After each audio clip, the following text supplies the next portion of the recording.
ভাইয়া ওকে ছেড়ে দাও, ওর কোনো দোষ নাই, ও একটা নিরীহ ভদ্রলোক ভাইয়া।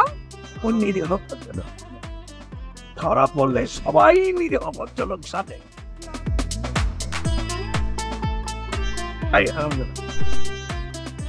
ফুল কাপ চা দিচ্ছিস, কিন্তু বিকেল পর্যন্ত থাকতে হয়, তাহলে বিকেলে কি খাবো? কোন পারে? ভাইজান আমার তো মনে হইতেছে রাইতেও থাকা লাগতে পারে। কেন রাত হবে কেন? তোরা বলি বিকেলের মধ্যে চলে আসবে এবং এই রাস্তা দিয়ে আসবে। দিনের আলোতে ধরা পড়ার ভয় ওরা যদি রাইতে রওনা দেয়, তাই ভাবতেছিলাম একটু খাওয়া দাওয়ার ব্যবস্থা করে আর একটা তাবু টাঙ্গাই নি। একটা ছোটখাটো পিকনিকের ব্যবস্থা করে ফেল, একটা তাবু টানা, একটা খাসি জব কর, খাওয়া দাওয়ার ব্যবস্থা কর, গান বাজনার ব্যবস্থা কর। আরাম জাদারা আমার মান ইজ্জত সবকিছু ধুলোয় মিশিয়ে দিয়ে এখন আনন্দ ফুর্তি করার পায়তার করতেছিস না?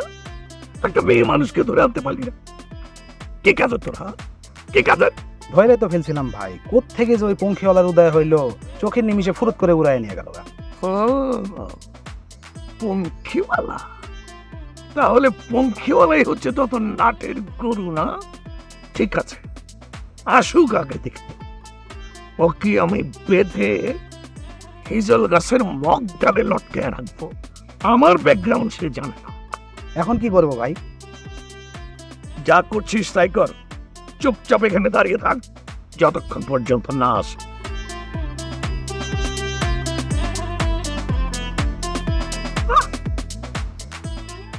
ব্যাপার আবার কেন থামলেন? আপনাকে বললাম না বেশি দূর যেতে হবে না, যান না। আরে যাবো কি করে? দেখেন না সামনে কত বড় খাম্বা বসে আছে।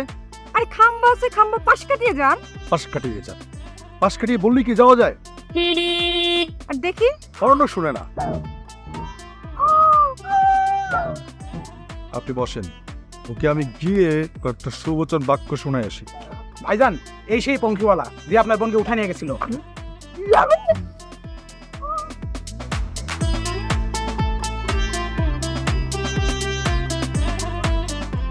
ভাইয়া ভাইয়া ওকে ছেড়ে দাও, ওর কোনো দোষ নাই, ও একটা নিরীহ ভদ্রলোক ভাইয়া। ও নিরীহ ভদ্রলোক, ধরা পড়লে সবাই নিরীহ ভদ্রলোক সাথে। না না ভাইয়া সত্যি বলছি, ও নিরীহ। তোমার যত শাস্তি আছে সব আমাকে দাও, কিন্তু ওকে ছেড়ে দাও ভাইয়া। আর ওকে আমি চিনিও না। তুমি ওকে চেনো না? তুমি যদি ওকে না চেনো তাহলে তুমি ওর সাথে হুন্ডায় চড়ে কিভাবে পঙ্খিরাজের মতো হাওয়া খেয়ে বেড়াচ্ছ? ভাইয়া তুমি বিশ্বাস করো, আমি সত্যি বলছি, আমি ওকে চিনি না। আমি কোথায়? আমি ইহকালে নাকি পরকালে? তোর পরকালের টিকিট কাটা হয়ে গেছে, কিছুক্ষণের মধ্যেই তোমাকে সেই গাড়িতে তুলে দেওয়া হবে। কি দেখো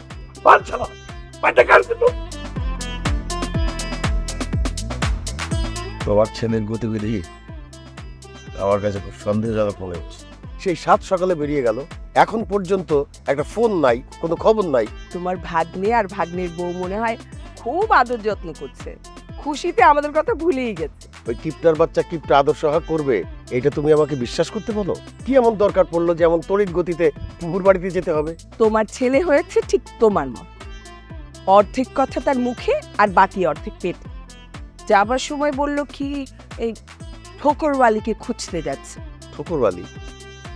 সেটা আবার কি, মানুষ না পশু? তার আমি কি জানি? তা জানবে কি করে? হ্যাঁ, আমার অনুমতির তো কোনো তোয়াক্কাই করলা না, পট করে ছেলেকে যেতে দিলা।